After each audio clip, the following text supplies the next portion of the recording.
wabarakatuh. Halo semuanya, perkenalkan saya Sinda Emilia Daniel dengan NIM G7012402 dari kelas A.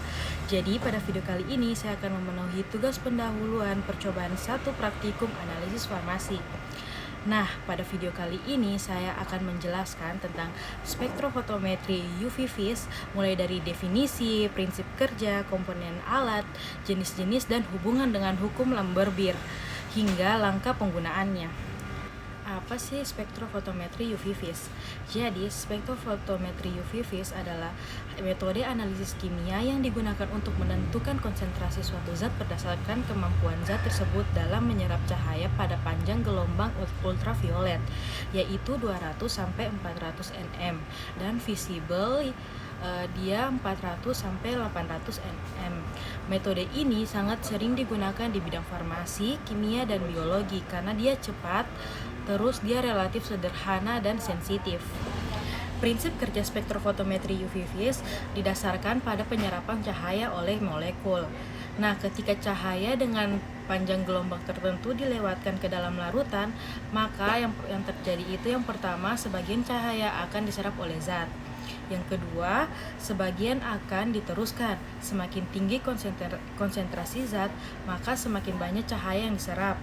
Nah, prosesnya itu yang pertama, sumber cahaya menghasilkan sinar.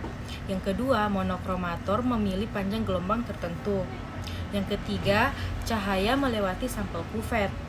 Yang keempat, detektor mengukur intensitas cahaya yang keluar. Spektrofotometer UV vis terdiri dari beberapa komponen utama. Yang pertama itu sumber cahaya. Dia ada lampu deuterium atau UV, dan yang kedua itu dia lampu tungsten, yaitu visible.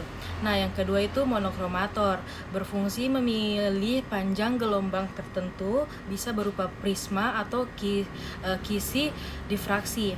Yang ketiga itu kuvet. Dia itu sebagai tempat sampel dan terbuat dari kaca visible atau kuarsa atau UV. Yang keempat itu detektor, mengubah cahaya menjadi sinyal listrik. Yang terakhir itu display atau sistem pembaca, menampilkan hasil absorbansi. Ada beberapa jenis spektrofotometer UV vis. Yang pertama itu single beam. Dia mengukur sampel satu persatu, harus kalibrasi ulang jika berganti sampel. Yang kedua itu double beam. Dia membandingkan sampel dan belangko secara bersamaan, lebih akurat dan stabil. Yang ketiga itu fixed wall fake. Dia itu menggunakan panjang gelombang tetap. Yang terakhir itu scanning spektrofotometer.